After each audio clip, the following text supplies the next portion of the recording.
Well, good afternoon. My name is Bob Shine. I am the Associate Director of New Ways Ministry. And on behalf of the staff, our director, Frank DiBernardo, and our co-founder, Sister Janine Gramick, I'd like to welcome you all for being with us for this important, timely conversation about Fiducia Supplicans and the question of blessing LGBTQ couples. Good afternoon, everyone, or good morning or evening if you're in a different time zone than the four U.S. time zones right now. It's lovely to have you with us here at New Ways Ministry. My name is Brian Flanagan. It's a pleasure to welcome three experts to be with us today, and I'm going to move quickly to that to get past the barking dog in the background. It's great to have them with us. We've got experts from the world of theology and from the world of pastoral work. And so I'm going to introduce them in the order in which they're going to speak. Each of them is going to speak for about 7 minutes. And then we'll have time for questions and answers. So as Bob just said, if you see the Q&A box at the bottom or side of your screen, that's a way of getting questions to us. And we'll be collecting those and putting them together at the end. So our first speaker is going to be Dr. Xavier Montecel. Javier is an assistant professor of Catholic theological and social ethics at St. Mary's University in San Antonio, Texas. Javier's primary research looks at the relationship between liturgy and ethics, so puts him in a very good place for us to think about Fiducia Supplicans today. Our second speaker is also a professor. It's Dr. SimonMary Aikhiokai, who is associate professor of theology at the University of Portland. SimonMary does all sorts of amazing work in a lot of areas, especially around issues around religion, race, identity construction, African approaches to ethics, and the lenses of colonialism and decoloniality. And our third speaker is Yunuen Trujillo. Yunuen is a Catholic lay minister. She's the religious formation coordinator in Spanish language materials for the Catholic Ministry of Lesbian Gay Persons of the Archdiocese of Los Angeles. She's in her other job, works as an immigration lawyer, but she's also author of the book LGBT Catholics, A Guide for Inclusive Ministry from Paulus Press. So we have three great speakers. I'm going to turn it over to Javier to get us started and then mute and go kill my dog. Not really. Go make sure that he's well taken care of. Thank you.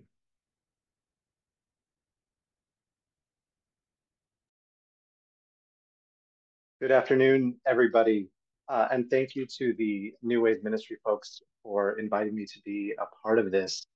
I think I'd like to begin this afternoon by observing that in the weeks and now months since Fiducia Supplicans was first published, a sort of common refrain has emerged among Catholic commentators, especially among more conservative Catholics, though not exclusively, and among those who, perhaps for good reason, are worried about the integrity of church teaching. And that refrain is this: nothing has changed. The truth is, I'd like to argue, that something has changed. A great deal has changed. And it is our job as responsible Catholics and commentators on this issue to get clear on what that is. So that's what I'd like to focus on for just a few minutes with you. What has changed and what has not changed? And it's easy enough to begin with what has not changed, and most of us don't need to hear this again. The Church's teaching on the morality of same-sex sexual relations has not changed. The Church's teaching on marriage has not changed. The declaration itself, Fiducia Supplicans, says that heterosexual marriage is the only context within which sexual relations find their natural, proper, and fully human meaning. Fine. Those are the things that have not changed. But to focus on what has not changed is to miss, I think, the significance of the declaration. Because Fiducia Supplicans has brought about significant change in several areas. I'd like to suggest just three of them. First, the lives of LGBTQ plus Catholic couples have changed, and the possibilities before them have changed, because for the first time, the validity of their presence, and that's the key element to focus on, I think, the validity of their presence in our communities has been acknowledged. after the publication of this declaration, it had become possible to say in our communities of faith, not only that you are there, the same-sex couples, but that you ought to be here, that you have a place here. At a more functional level, prior to the declaration, no priest in the Catholic Church could licitly bless a same-sex couple. And after the declaration, now any priest can do so with the sanction of the highest authorities of the church. That is a change. And it's a change that impacts directly the lives of LGBTQ plus people of faith. Second, I think there's been a change at the level of method, right? The method with which the highest doctrinal authorities in the church arrive at their decisions. That too has changed. Here, I'd like to point out that Fiducia Supplicans does not just arrive at a different conclusion than previous teachings on same-sex blessings. And of course, it's complicated because the declaration itself understands itself as existing in continuity with what came before, with the responsum in particular that came before back in 2021. But what I'd like to argue is that we've not just arrived at a different conclusion, we've entered into a different space in terms of method and theological method in particular. The declaration approaches the issue of blessing same-sex couples in a totally different way and with a different set of priorities. And for those of us who have been following Pope Francis's papacy carefully and thinking about his method, thinking about how his mind works theologically, this should come as no surprise, right?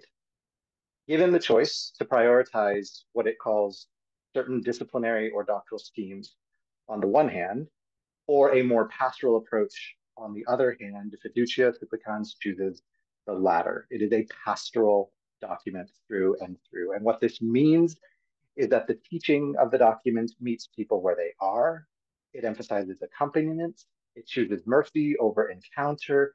And most intriguingly to me, it makes room for the reality of people on the road to holiness. It refuses to let the ideal become the enemy of the good. And all of these are hallmarks of the papacy of Francis. So I would agree with those who have observed that what we have in the declaration is Pope Francis's method in action, and in some sense, Amoris Laetitia in action. The third element that has changed, I think, is the church's theology of blessing. So even among those who wish to argue that nothing has changed theologically, well, this is simply not true. The church's theology of blessing has changed.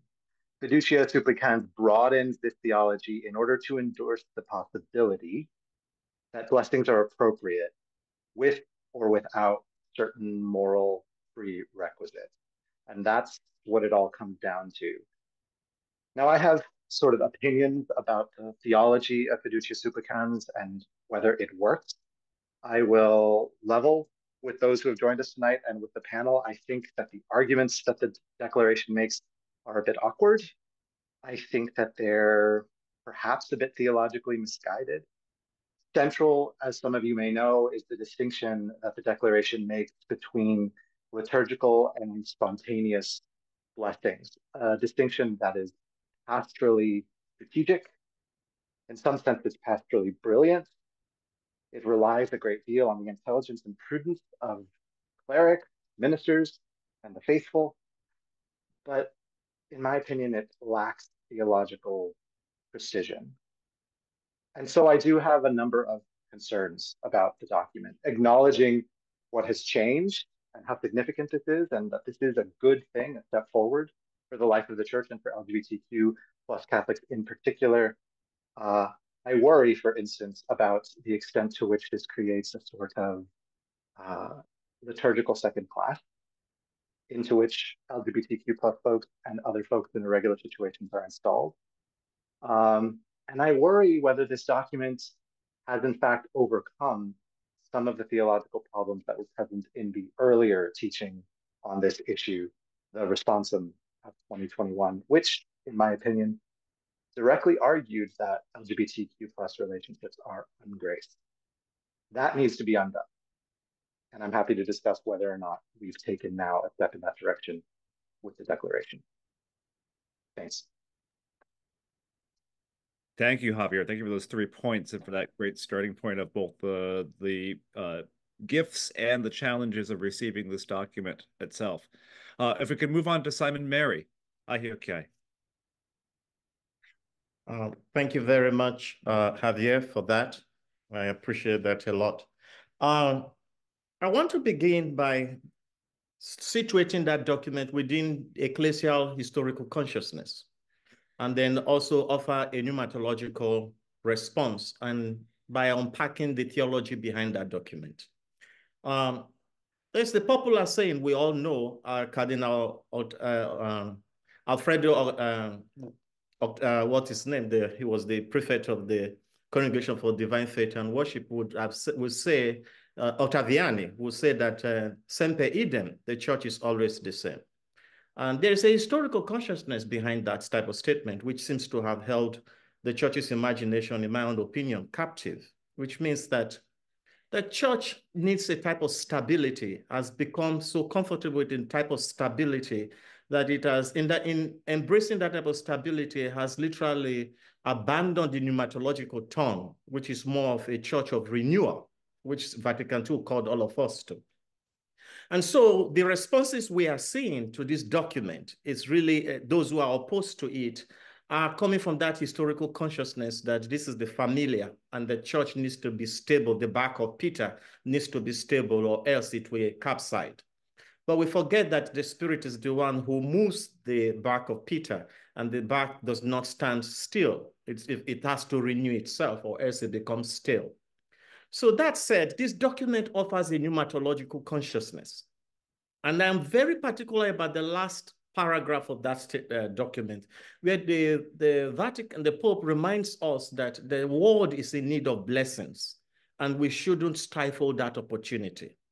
So that said, the document is really about a theology of grace. And a theology of grace that is pneumatological, that is saying that we must read the signs of the times. And it's also an anthropological theology. And what I mean by that is that in the past, we have an understanding of what it means to be human, as though it is that concrete notion of the human is supposed to be, everyone is supposed to conform into it. But we forget that we are pneumatological creatures. By pneumatological, I mean we are spirit-centered creatures, which means that we are always unfolding. And if we are always unfolding, the complexities, the beauty of God that is in us is always revealing itself in a very saturated manner, then it implies that what our understanding of ourselves cannot be stale, must always be growing, be expanding based on the ways we experience ourselves.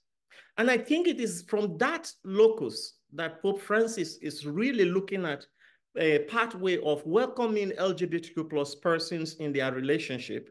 And I do agree with Dr. Javier that something has changed. Theologically, something has changed by this document.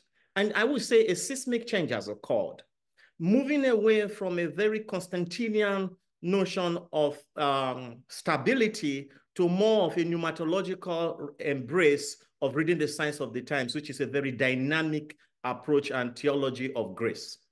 So that said, if we are talking about the dynamic theology of grace, it also means that the church, through this document, the church is literally asking itself, how can we be a church of the Spirit?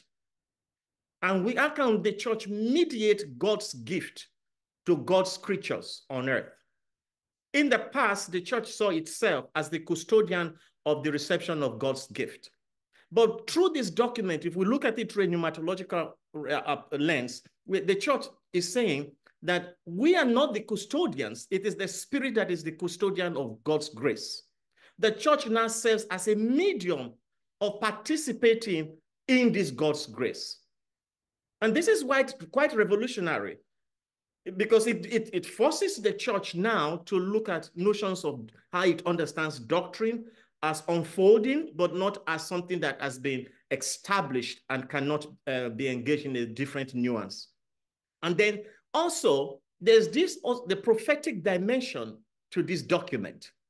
And what I mean by the prophetic dimension, it's that the document is saying that the church, through blessings of what in the past the church felt was already a settled reality, the church is opening itself to a critical self-understanding, to say, how can we be church in light of these relationships we are seeing?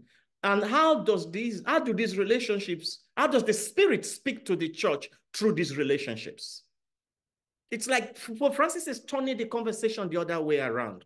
In the past, the church was the one that was speaking to these relationships and was speaking from the familiar. Heteronormativity was the world, the locus of the discourse. But the church is now saying, there is something before us that we really do not understand in the fullness of what it ought to be. How do we unpack this in such a manner that the Spirit now becomes the one who teaches us how to be church in light of these realities? And then there's a final point I want to bring up before I round up my initial comments. Blessings are not just everything. No one in the world has the right to God's blessing. We are all fallen. Even the church is comprised of saints and sinners. And because the church is comprised of saints and sinners, the church has this, is in need of blessings. But yet, if the church participates in the medium, as a medium of reception and the distribution of God's grace, it then means that every blessing is not, we do not receive God's blessing because we're in the state of grace, but rather because we are all not in the state of grace. Yet, there is also the enduring grace of God that is present in all of us. If that enduring grace is not present, then sinfulness prevails over God's goodness. And that is why the Pope is saying that even though these relationships may not be how we understand them traditionally to be, the mere fact that these are creatures of God who have embraced themselves in the context of true love, self-giving towards each other, there is something that God is doing in this relationship that demands us to give, to mediate this reception of God's, just a minute, that demands us, the church, to make itself available to distribute or make available these opportunities of blessing that these people seek in the church. So it's quite, the church, the document is telling us that we now need to move away from a context where we think we know it, but rather to a place where we are now disciples and we're all learning and opening ourselves up to the wonders and the teachings, the dynamics, the promptings of the Spirit that is working in the lives of people and also within the church. Thank you very much. Thank you, SimonMary. That's very rich. I love and I think in some ways it jives with Javier's point about the difference in method here, and how I love the beauty of thinking about how instead of the gay and lesbian people or people, LGBTQ people in same-sex relationships having to hear from God through the church, instead of the church learning from them and learning from our experiences. So thank you for that. We're going to go to our third speaker now, who's Yunuen Trujillo. Yunuen, if you want to go ahead and unmute and put your camera on. Here I am. Thank you. You know, when I think about the challenge of this document of Fiducia Supplicans, the first thing that I think about is the basic question of why is it so hard for some people within the church to rejoice in the idea of blessings for same-gender couples and other couples, right? Why is it so hard? And to me, the answer lies in the fact that the institutional church and our parish communities have been too far away from the lived experience of LGBTQ Catholics, right? So for instance, when I wake up every morning and wake up next to my life partner, my life companion, just by having that person there, I feel blessed. I feel God's grace in my life. And this inspires a desire to thank God, which in the document they're talking about a descending blessing and ascending blessing, right? So giving thanks to God is that ascending blessing. And then I go to work and maybe somebody cuts me off. And instead of getting mad at them because I'm so happy, I'm feeling God's grace, I send them a blessing and I say, I hope you have a good day. And I keep going. And then I keep being a blessing to my community in practice. And so to me, this aspect of the relations of LGBTQ couples and same-gender couples is invisible, has been invisible to the church for far too long. And so to me, the greatest benefit of this document will come from that visibility, right? So the first witnesses of the good in us, usually our parents. LGBTQ ministry on level, right? What's happening in parishes. We see an openness when a parent who has an LGBTQ Catholic child comes to their pastor and says, I want to start a support group. I want to create a welcoming group for LGBTQ Catholics and our families. And so our parents and those who are guided by love, of course, our parents who are guided by love, because sometimes we get some not so loving responses, but those who are guided by love see God in us, right? We're their beloved children. We come out to them and they still see us as a blessing. They meet our partner and they see the positive aspect of our partner in us, and they see that partner as a blessing. And so by making us visible, right, by being able to approach our pastor and ask for this blessing, we are making that reality visible to the entire community. And to me, that is the beginning of change, right? And so it's very important, and it also opens us up to being able to tell our story. And so again, the document talked about descending blessing, right? God's grace given upon us, and then the ascending blessing, the thanksgiving to God. And then it talks about an extended blessing, which specifically it says blessing imparted by man, which I'm guessing is referring to the blessing by a priest. But I would say, you know, this should be even further extended to think about the way that we bless each other in practice, right? And in silent ways. And so this is, again, the reality that I believe will become visible now, thanks to Fiducia Supplicans. And this is something that I'm very happy about. Now, there is goodness in us, there's good in our relationships, but that doesn't mean that our relationships are perfect, right? We still have, you know, we're still humans. We still have a lot of things to improve. And we need the help of God and our community for our relationships to thrive. And so this is where we might come humbly and ask God to help us, right? And so to quote the document, it says, to quote Fiducia Supplicans, we humbly ask for a blessing so that, quote unquote, all that is true, good, and humanly valid in our lives, that which already exists in our lives and relationships, be enriched, healed, and elevated by the presence of the Holy Spirit. So we humble ourselves, but at the same time, we recognize that which is already good in us. And so to me, this has a lot of value as well. Now, we do have to be a little bit careful about this document. So there's two things that I've been hearing on the ground on Catholic media. So one thing that I'm hearing a lot is, well, yeah, this is a blessing, but it's not a blessing for couples. It's a blessing for two individuals who can go up together to their pastor and ask for a blessing.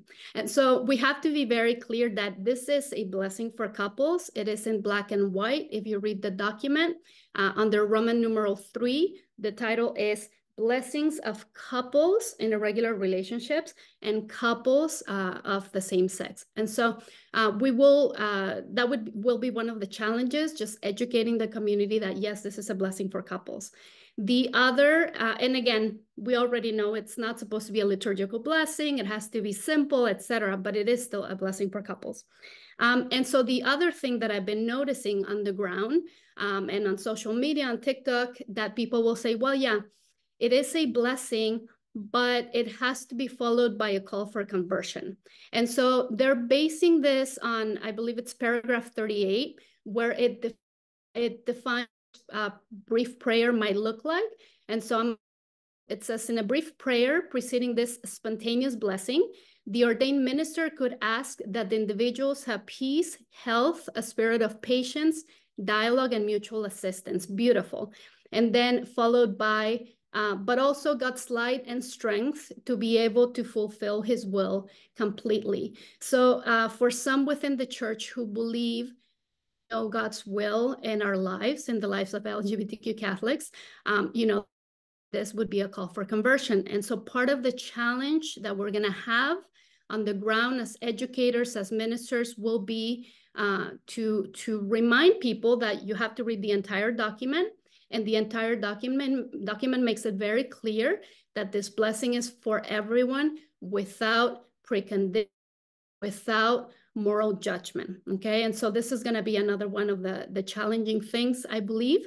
But overall, I think it's a great document, and the aspect of visibility is the beginning of change.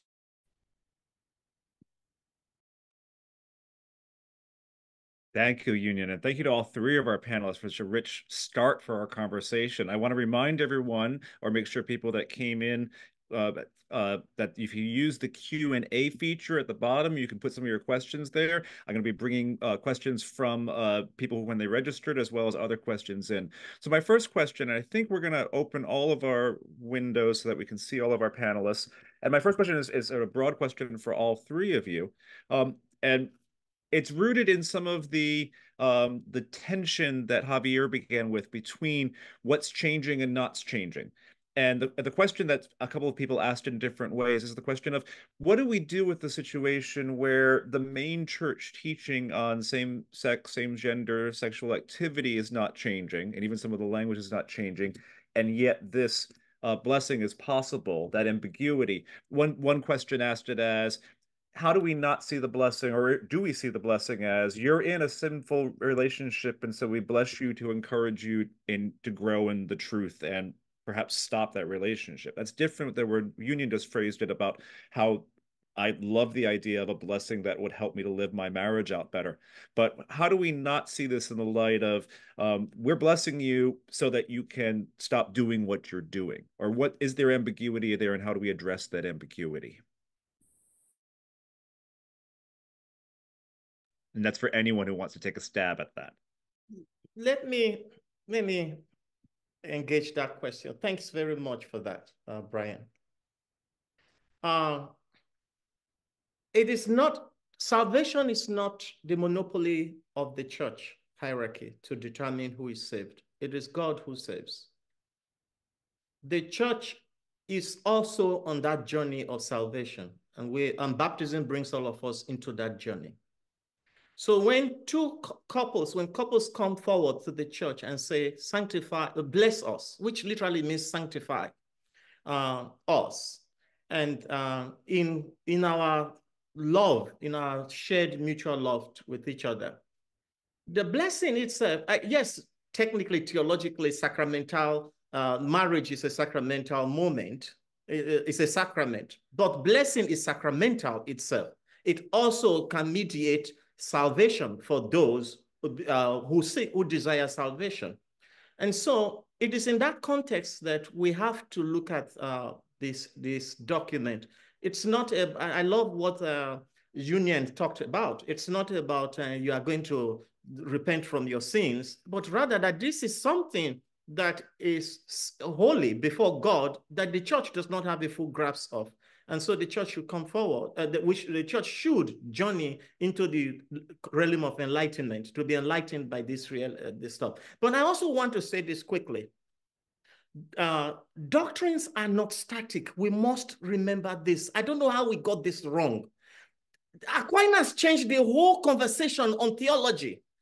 And today we're all quoting Aquinas as though he's the prima facie of orthodoxy and conservatism.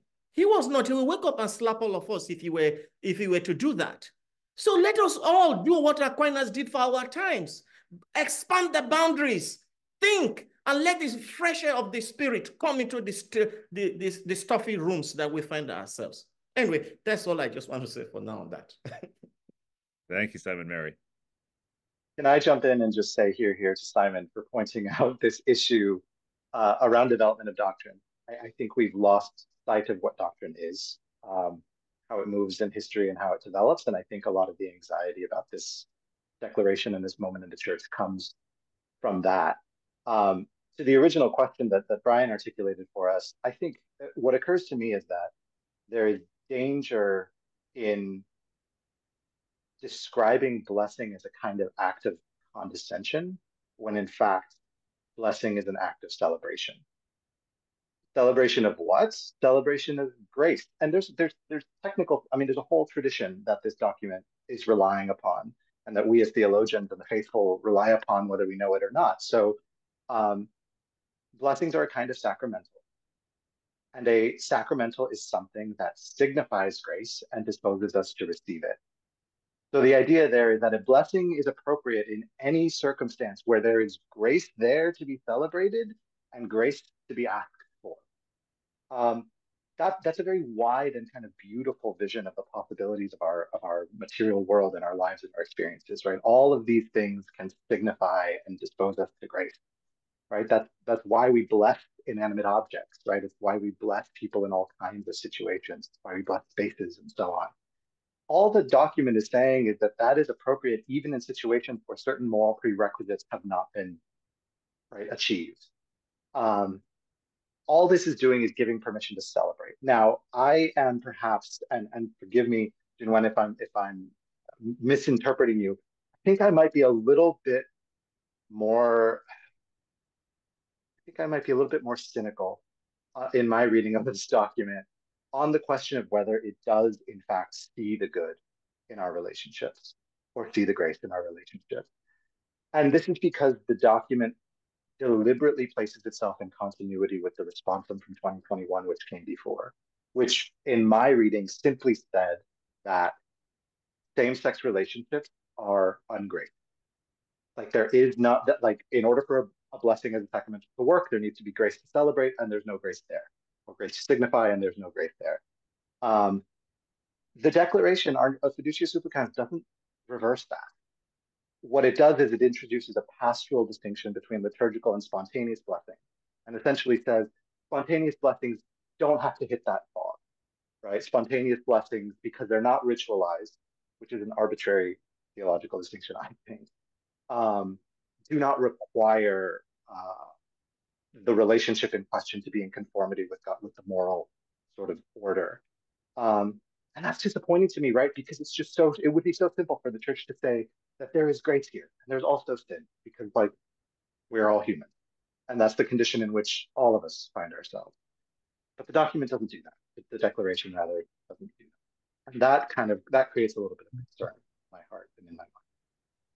Yunuen, go ahead. I want to hear what you think about this sort of this again, the tension that so many of us are experiencing. I think that tension is bound to exist because we are a journeying church. And so the church is currently in a journey of discernment of how to better serve LGBTQ Catholics. And so, for instance, my mom, it took her many, many years to discern how to love me better. And many of our families go through that process. But what we're hoping is that by being more visible and by them saying, okay, there is grace here, and there is perhaps something new that the Holy Spirit is trying to tell us that we haven't paid attention to. And so my hope is that this document is not a final document. It is a document in a series of documents that will appear through that journey that will hopefully end in celebration, as you say. That is my hope. I don't think this is a journey we can control. It's not a journey the Pope can control. This is the Holy Spirit's journey, and you cannot stop the Holy Spirit. Which is a great way of beginning to think of this as like a moment in the continuing conversation of the entire Catholic community on the status of LGBTQ plus people, status of people who are married to people of the same gender or have different gender identities. But that also requires reception. So we've gotten a couple of questions that are about how do we think about the reception of this document? How do we think about sort of the non-reception of this document in some contexts and places? And I think some of the questions have also been, how do we talk about this? For instance, if we're talking about the statement from the Consortium of African Episcopal Conferences, or we talk about a bishop in Oregon last week in the United States who asked his priests not to perform this. How do we talk about that diversity of reception and how to begin to explain that without having stereotypes that write off, oh, those are the Africans or those are the Americans? So what are your thoughts on how we can think better about the reception of this document? And again, whoever wants to start us off jump on in. Reception is not the monopoly of a bishop. It is the collaborative work of the baptized people of God. The magisterium teaches the particular church, local church, receives or rejects. And I love what has happened in Africa. It shows the dynamism of a synodal approach, but still, it's still a dynamism that is still hierarchical, episcopal, rather than the church speaking together and discerning together. A bishop who does not like it just literally says, in my diocese, this is not going to happen. That's not reception, that's dictatorship.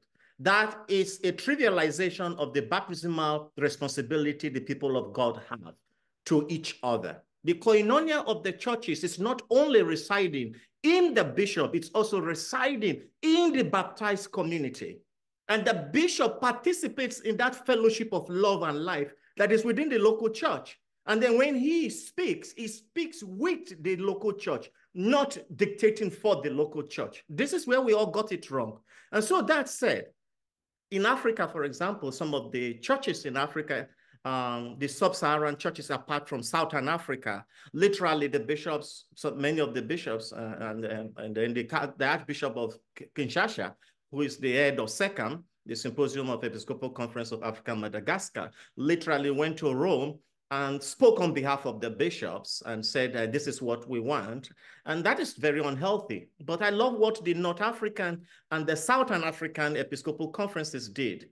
They left it, they did what is very traditional to the church, that it has to be discussed within the local church. Let the local churches decide for themselves how they want to engage this document. And that is where it ought to be. But it's not just because the preferential option of a bishop, but rather the people of God in conversation, in discernment with their bishop should decide how they go forward with this.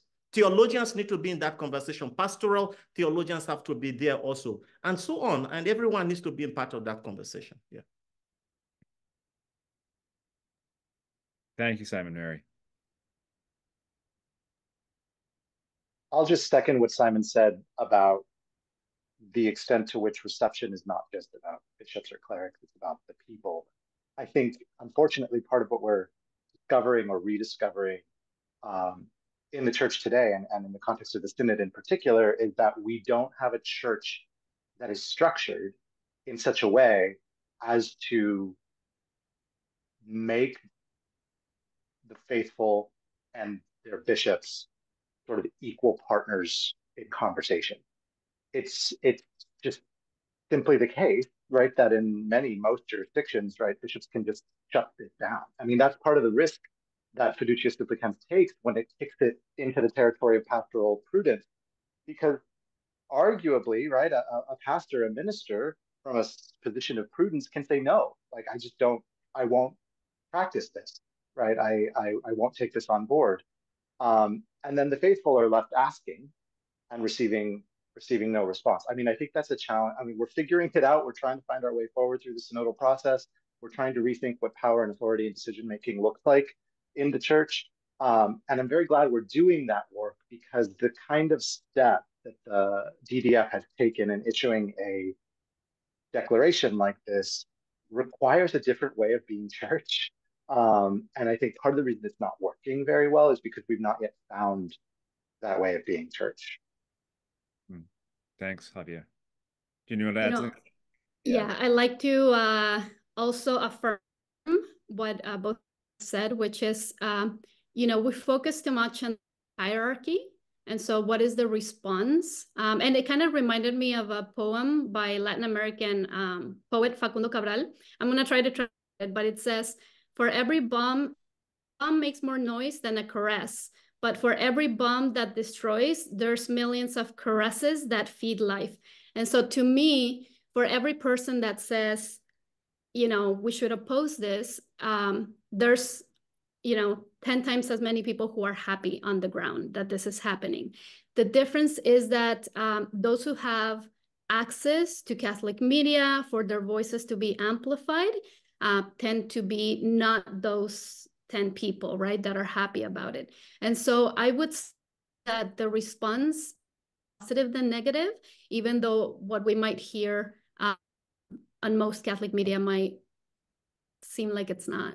So I don't know, maybe I'm just too hopeful, but I do think the responses, some people don't like it, but we'll get to a point where we'll all each other a little better. Yeah, I think we're commanded to hope, but along with some of the realism that Javier is bringing into the mix.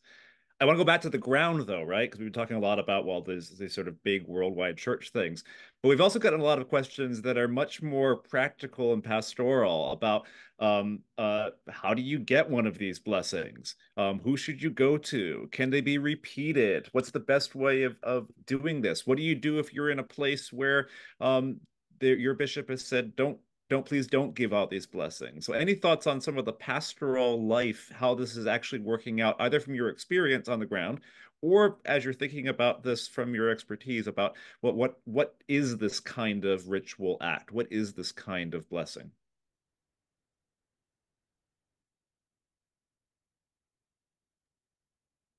Javier, I'm going to ask you to take that one as to start about what is this in the context of the church's other rituals? And then I want to ask Yunuen a little bit more about how it's working in LA. So I'll kind of start theoretical and then get a little more practical. So what is this? What the document is suggesting is that it is appropriate to practice blessings outside of a kind of ritualized liturgical context and to practice blessings of all kinds in all sorts of situations, even situations that the document calls irregular. So in many ways, this document stands directly sort of in the legacy and it's working in the spirit of Vatican II and the developments in sacramental theology in the 20th century, right? It's a world of grace. And without that kind of theological substratum, the document couldn't exist. And so to that extent, I think it's wonderful. It's about engaging grace as it is, alive and at work in the world.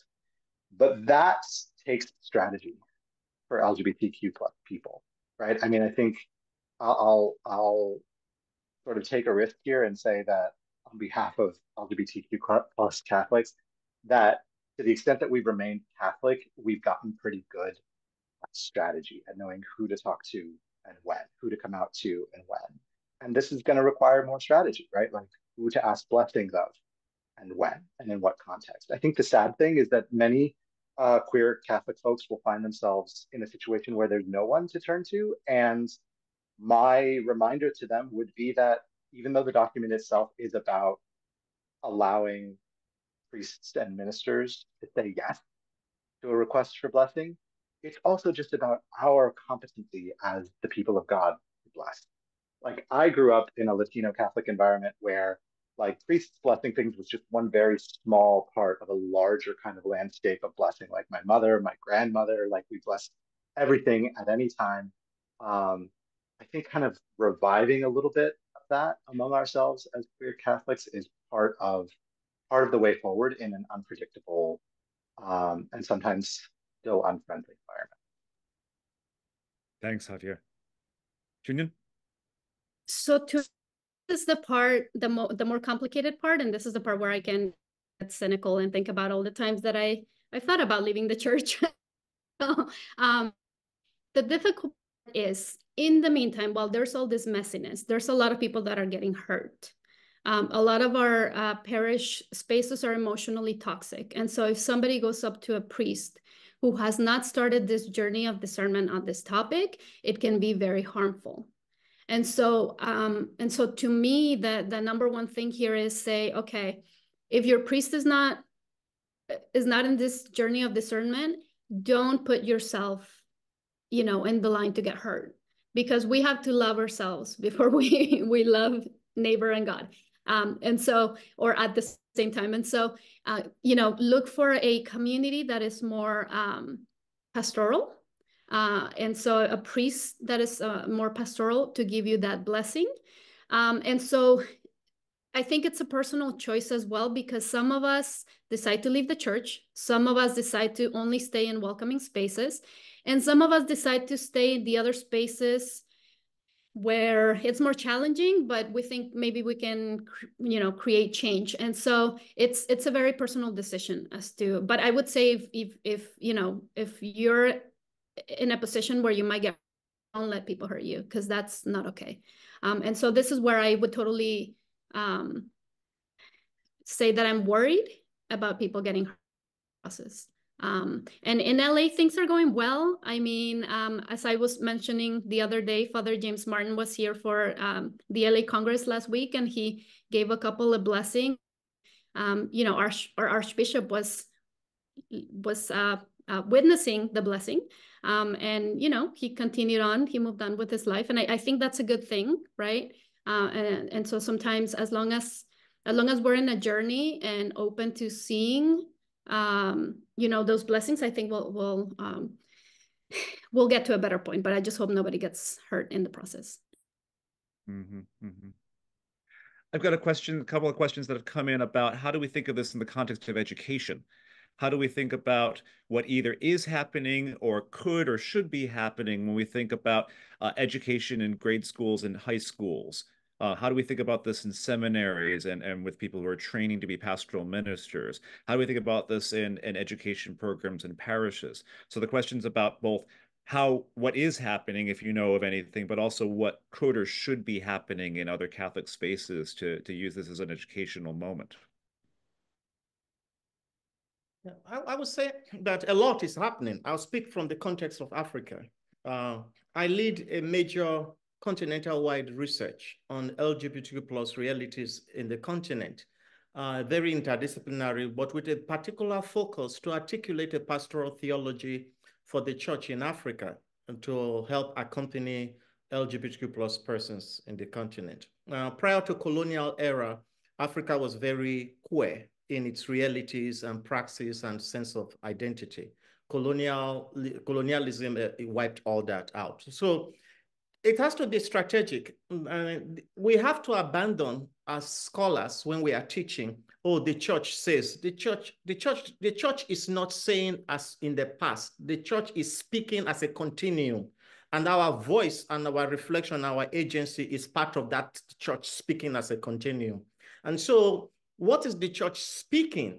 We have to open ourselves up. We have to enter into these discourses. And that's why I want to say that Yunuen and also Xavier, I am very hopeful because Pope Francis what he just did is that this is worthy of conversation, theological reflection, educational moments of understanding and so on. It's something positive. It's messy. Messiness is part of human existence. So our theologies on sexuality now must engage this document.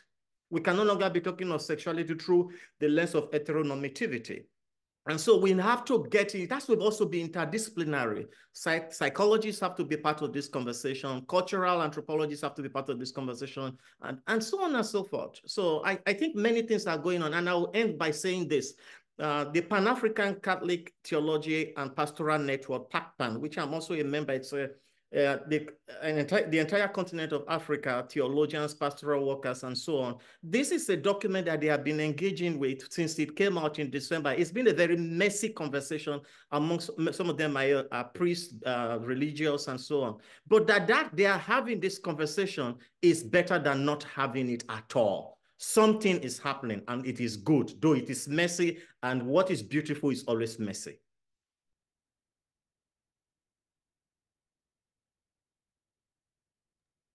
Brian, I guess I'll attempt to answer the question about education by targeting pastoral ministry, and maybe this is relevant to seminary education. I think part of the challenge will be forming priests and deacons and others in such a way as to remind them and to emphasize that what the declaration is describing, which is pastoral prudence, is not the same thing as pastoral authority, right? This doesn't just hand the decision in a sort of simple way to priests and other ministers. It invites them instead into a kind of conversation with others, into a kind of conversation with faithful and with members of their communities who may approach them to ask for a blessing. Prudence is a relational virtue, it requires discernment, and it involves certain responsibilities. And I think to the extent that we can train priests to understand that the kind of work that they're being asked to do is not to just make a decision, but to sort of consult and advise, that they are sort of called to, as the document says, to sort of embody the grace of God, irrespective of moral prerequisites or their own opinions on this particular issue or other. I think that's really key. So we need a very clear understanding of what the role of the priest is in this situation. So there's work to be done there for sure. Thanks, Javier. Ginny, you want to jump in on this one? Yeah, I think, it's more imperative to educate our communities and even our priests, if they're open, about Fiducia Supplicans and about many other things. But I guess what I'm trying to say is in the US, we're a little bit better off than in other countries. So for instance, when I do ministry with the Latinx community, there's sometimes a little bit more toxicity there. And so we need to, it's a moral imperative to continue educating folks. I know not every diocese has a good structure that is welcoming of this topic, right? Here in LA, we're able to give workshops and help people process, but I know this is not available everywhere. And so in whatever ways we can, even if it's through New Ways Ministry, I think it's all of our job to continue, educating folks. And that was not a setup, but I think that is a great place to bring our conversation to a close, because my colleague Bob Shine is going to talk a little bit about some of the ways that New Ways Ministry might be able to help you and your communities in context keep educating ourselves and others. Before we do that, I just want to thank our three panelists for such a rich conversation. I've learned so much just by thinking through the different contexts that you've shaped their thoughts in and put them in. And so we're grateful to you for your ministry here and for the care and thought that you've put into your other ministries and work as theologians, as activists, as teachers. So thank you very much. I'm going to turn it over now to Bob Shine, who is the Associate Director of New Ways Ministry, who's going to tell us a little bit more about some of the other things that New Ways Ministry is up to. Thank you, Brian, and thank you to our panelists. Great conversation, gave me a lot to think about. Before we conclude this afternoon or evening, I wanted to tell you just about a few more things that New Ways is offering. So the first is, some of you may know that we produce a daily online journal on Catholic LGBTQ news, opinion, and spirituality. It's called Bondings 2.0. And we've had extensive coverage on Fiducia Supplicans and the reception of the declaration and ongoing conversation, debate, dialogue. So if you are looking to see, some folks had submitted in the registration a question about, well, what did my bishop say, or what did the bishops of this country say? You could go to the blog and look that up. We've covered it extensively in the last few months. And if you'd like to receive Catholic LGBTQ news more generally, you can also subscribe to get those updates delivered to your email each morning. I also want to let folks know that related perhaps some to the challenge of this Blessings Declaration, New Ways will be doing some more programming with the Synod on Synodality. So if you're interested in partaking in spiritual conversations or educational programs, keep an eye out for those. We'll be sending them out to our mailing list. And the last thing I want to do is thank those of you who have made a donation to support this webinar and New Ways Ministries work more generally to create justice and inclusion in the church for LGBTQ plus Catholics. If you would like to make a donation to support our work, I'm going to drop the link in the chat, newwaysministry.org/donate, to help us continue to educational webinars and programs and workshops like this one, to do what Yunuen said about continuing to educate people in our communities and move things along in the church. So with that, I want to again thank you for being with us on behalf of New Way's entire staff, and I hope we'll see you again soon at another webinar or program, workshop, something else that we'll be putting on. Thank you so much, and have a good evening or morning, afternoon, wherever you are. Take care.